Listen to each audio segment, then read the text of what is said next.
Did you know that people only remember 25 to 50% of what's being heard in a conversation? That means that half of it is going in one ear and out the other. Hi, my name is James Moore Jr., and in this video, I'm going to explain to you the importance of active listening and the 6 common mistakes that you need to avoid when listening. See my guy right here? He's speaking and it's going in this ear, but it ain't coming out the other because he's actively listening. Let's dive in. Let's talk about what is active listening. Active listening is paying attention to what is being said to you.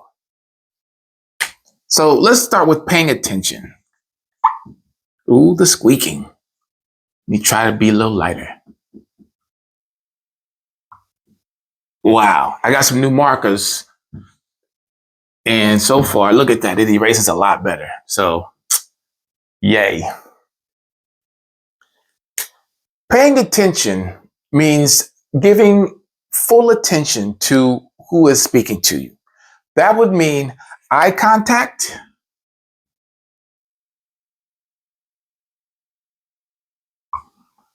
also giving some nonverbal cues such as nodding,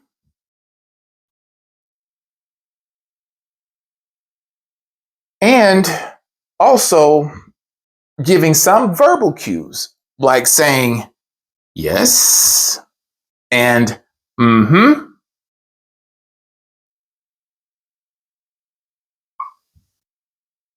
Things that indicate that you are paying attention. Another part of what is related to paying attention is picking up on the cues of the speaker, like their tone of voice and their body language. I could do a whole video on body language because body language is really deep. We don't understand how much we communicate with our bodies subconsciously, but the other person picks it up consciously. Ooh, it gets deep. I'll make a video about that in the future. But this is how you pay attention when you are actively listening. Now, let's talk about the mistakes that you can make when you're listening, not actively.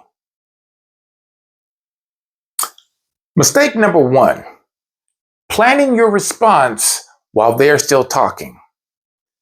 This one can come along during arguments. Now, I know me and my wife, when we're having conversations a lot of time, she has to catch herself. Well, I bring it to her attention that, hey, I'm still talking, but you have already come up with a response to what I'm saying when you don't even know exactly what I'm about to say. I understand that we have a chemistry, but sometimes that chemistry can make explosions. You know what I'm saying? When you mix the wrong thing, that's a chemistry thing, if you understand chemistry. But planning your response while they're still talking can cause issues. It makes the person who's speaking feel unheard. Now, a way to fix this is by repeating the words that the person has said, so that way you can come up with a better response when they are done speaking. So do not be planning your response while they are talking. Wait, take a moment. That's where that silence can come in handy. Now let's talk about mistake number 2. Mistake number 2, interrupting. When you interrupt someone, it breaks the flow of the conversation. Sometimes when you are listening, you need to jump in, but you don't. Let the person get what they want out because you will have your time to speak. So interrupting is a way to make people angry because it makes it feel like you're not trying to listen. You're just trying to get your point out. Now, a way to fix that is to be patient.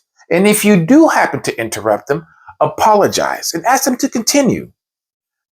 Just remember, interrupting is not cool. It's a way to inflame a conversation or make someone feel like you're not listening. Let's talk about mistake number 3. Mistake number 3, assuming you know what they mean. By assuming, you make out of you and me. That's the saying for it. I'm not going to say it because I'm trying to keep my channel kind of clean. But you make a donkey out of you and me. That's what assume means. I learned that in high school. It was a funny analogy that my teacher said because he actually used a curse word in class. That's why we were all like, "Ooh, my teacher cursed," because teachers ain't supposed to curse. Anyway, when you assume you know what a person means, it can lead to misunderstandings. And when you don't understand what somebody is saying, that can go into an argument. So one way to fix this is to ask clarifying questions, such as, what do you mean by that? That is a great one, especially when it comes to a certain part of what they're speaking about. Asking clarifying questions makes it more clear for you, and it actually makes them expand on what they're saying. So that way it becomes more clear for them as well. Because sometimes when we're talking and we're saying things, we don't even know what we mean at the time. So when somebody asks a clarifying question, asks you to clarify on something, it actually helps you clarify it as well. Makes it more tangible for both of you. So remember, you don't want to make a donkey out of you or me. So don't assume anything. Ask clarifying questions. Now let's move on to mistake number 4. Mistake number 4 is getting distracted. In this day and age, it's real easy to get distracted. For one, you have your phones, which is one of my major distractions. You have environmental distractions. When you get distracted while someone is speaking, it makes them feel unimportant. And we don't want to do that. One way to fix this is by giving those nonverbal cues I talked about earlier. Also, being present and making that eye contact. This is how you focus on who is speaking, and you are less likely to get distracted. So keep that in mind. Put your phone away. Don't even have it out to where you can see it. I know some of us keep it on vibrate like I do. If you feel it, ignore it. Unless it's an important call that you're waiting on. But other than that, depending on the conversation and where you're at in the settings, focus. Focus is important. Now let's talk about mistake number 5. Mistake number 5 is listening just to reply. What do I mean by listening just to reply? Well, if you're listening just to reply, you could miss the deeper meaning of what is trying to be communicated. A lot of times there is subtle cues within the conversation that has a deeper meaning. But if you're only listening just to get your reply to what is being said, you're missing what is being conveyed. How do you fix that? You keep an open mind and try to see things from their perspective. A lot of the times when we are listening just to reply, it's because we have our perspective in mind and we want to let you know about it. But if you want to fix that and not just be listening just to reply, you have to keep an open mind and try to see it through their eyes. Listen deeper and try to visualize what they mean.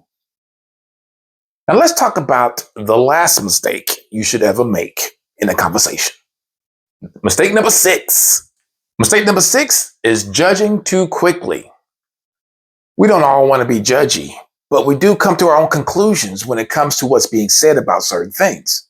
You don't want to be judging too quickly, because what that means is you're not seeing things from their perspective. You're only seeing it from yours. And the way to fix that is to be patient and also try to see things from their perspective. It's a simple thing, really. Once you understand that it's not always about what you think, try to understand what they think and what they mean. Once you can do that thing, it becomes a much easier way to see things from their perspective. And then you can intertwine their perspective with your perspective to even see if they match up or if they oppose. But either way, you're not judging too quickly, and that can keep the conversation flowing more easily. I'm going to tell you why listening matters.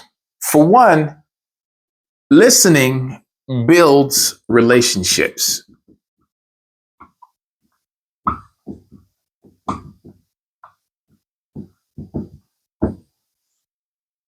We are all trying to build relationships with one another. That's what community is. That's how friendships are made. That's how business is conducted. That's how this world revolves around us being unified, is by building relationships, by conversations, and listening.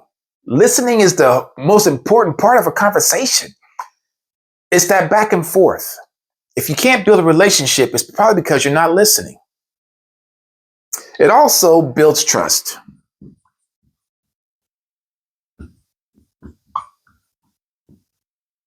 When you can listen good, when you can listen well, you build trust because people feel like they can speak to you and you understand them. And all anybody ever wants is to be understood and to be heard. Also, what it does is it solves problems.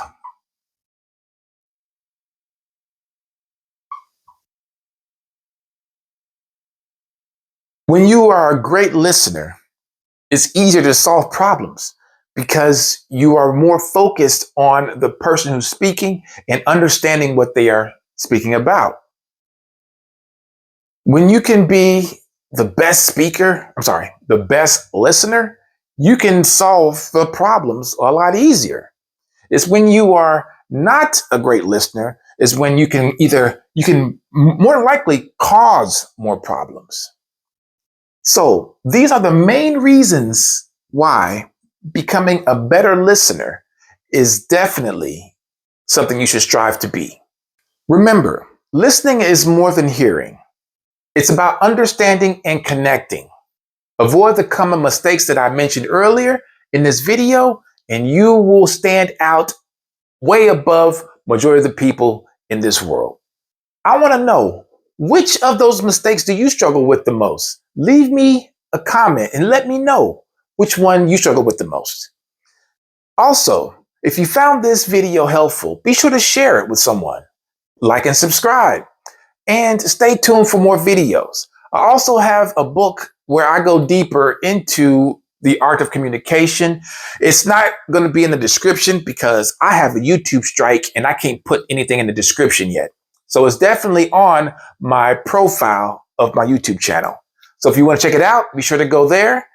And I appreciate your time. Thank you again for being here. My name is James Moore Jr. Peace.